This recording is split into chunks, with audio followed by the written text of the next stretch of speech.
M Chawla जी, नई दिल्ली से। पूज्य महाराज जी, आपके चरणों में कोटि कोटि नमन।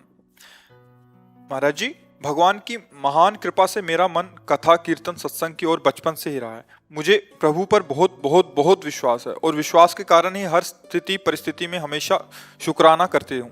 लेकिन इतना विश्वास होने पर भी विषम परिस्थिति में कभी कभी डोल जाती हूँ, घबरा जाती हूँ और कुछ देर बाद अपने को समझाती हूँ, फिर ठीक भी हो जाता है। महाराज जी, मुझे दृढ़ विश्वास दिलाने में मेरा मार्गदर्शन करें। महाराज जी, आपकी अतिशय। देखो, जब तक अज्ञान रहेगा तब तक इसका कार्य है भगवद विस्मृति कराना, भयभीत हो जाना, विषाद युक्त हो जाना, नाना प्रकार की चिंताओं में फंसाना, इस अज्ञान का कार्य है। जब तक ये जहां भी दिखाई देते हैं अज्ञान के कारण ही है।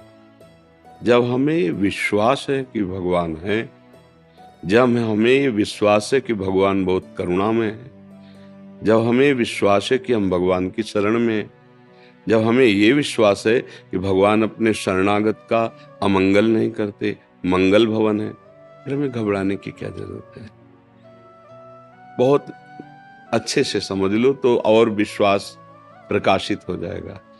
एक माँ अपने बच्चे का अहित नहीं कर सकती, तो समस्त ब्रह्मांडों के पिता प्रभु वही माता है, वही पिता है।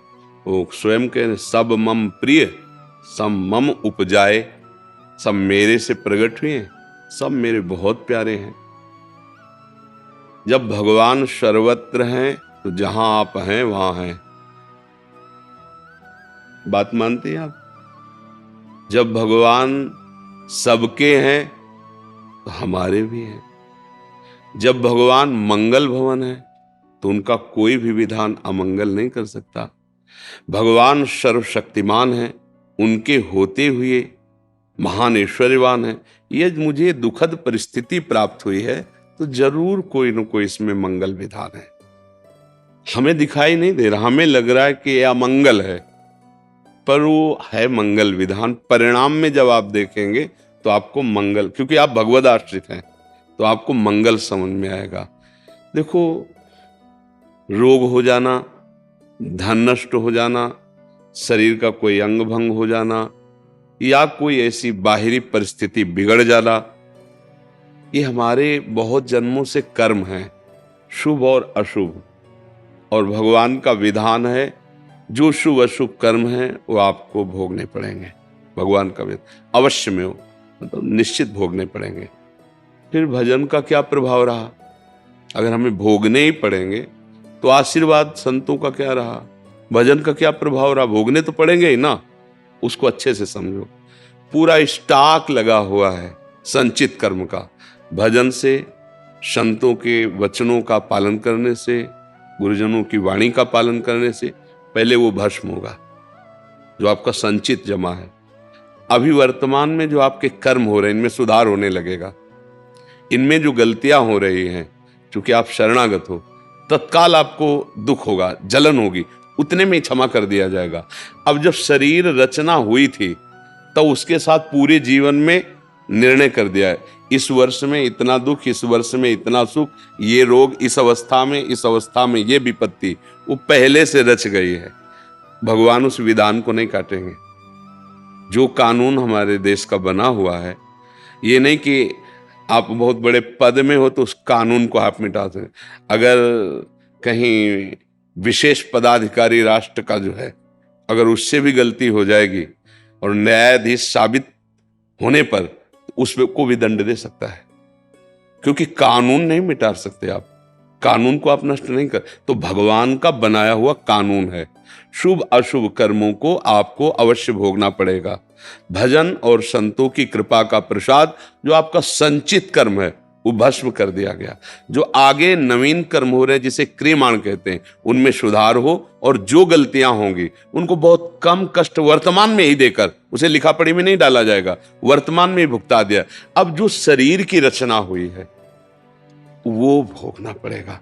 तो भजन का फल ये होगा कि आप धैर्य पूर्वक उसे भोग सकते हैं, आप आनंद पूर्वक भोग सकते हैं। यदि बहुत बुरा प्रारब्ध, जैसे इसी शरीर का है, बहुत बुरा प्रारब्ध है, ये अगर हम प्रियाजू की शरण में ना होते अगर हम भजन ना करते होते तो यही रोग हमारी दुर्गति कर देता, मतलब हम डिप्रेशन में होते। कब तक झेलेंगे? कितने प्रश्न?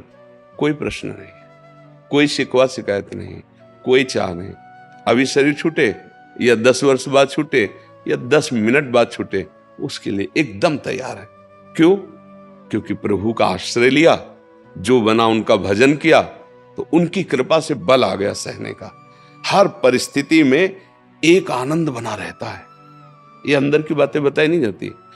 कष्टप्रद परिस्थिति, डायलिसिस में बहुत ही कष्टप्रद ये प्रक्रिया है, जब पूरा शरीर रफ्तार से खून निकलकर मशीन में जा, हर नस नाड़ी पीड़ित होती है, लेकिन इधर कष्ट हो रहा है बाय और उधर आनंद हो रहा है।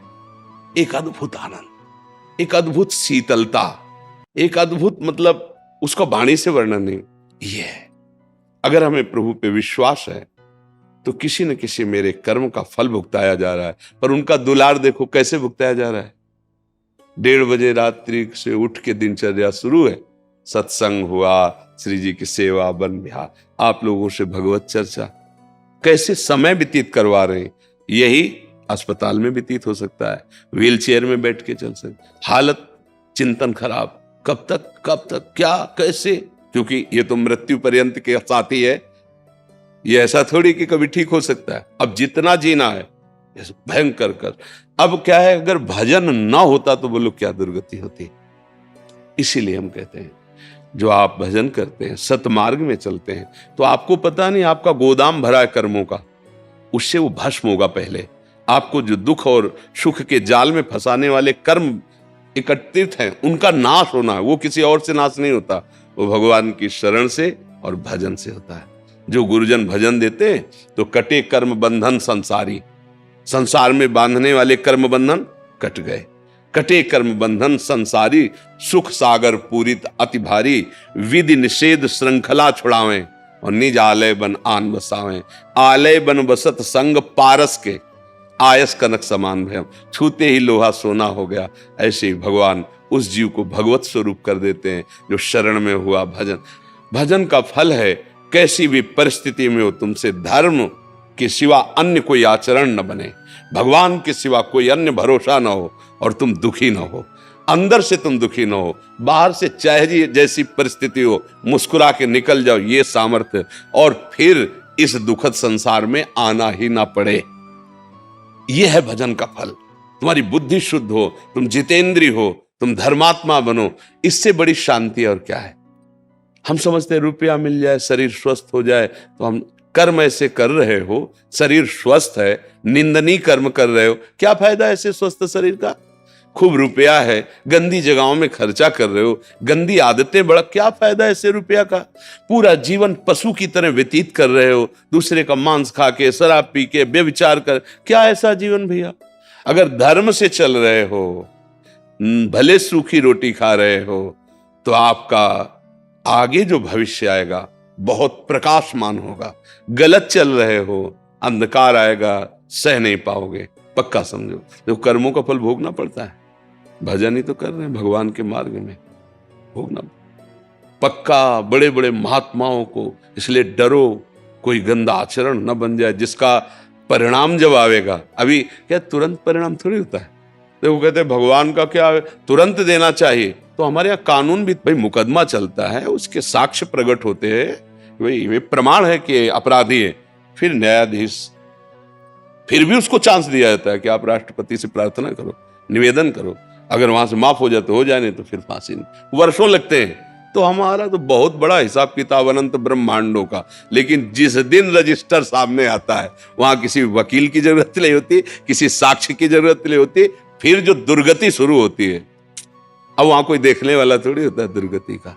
इसलिए बहुत सावधान रहो और विश्वास करो, भगवान की शरण में हो गए, अब दुख तुम्हें परास्त नहीं कर सकता। पर नाम जप करते हुए चलो,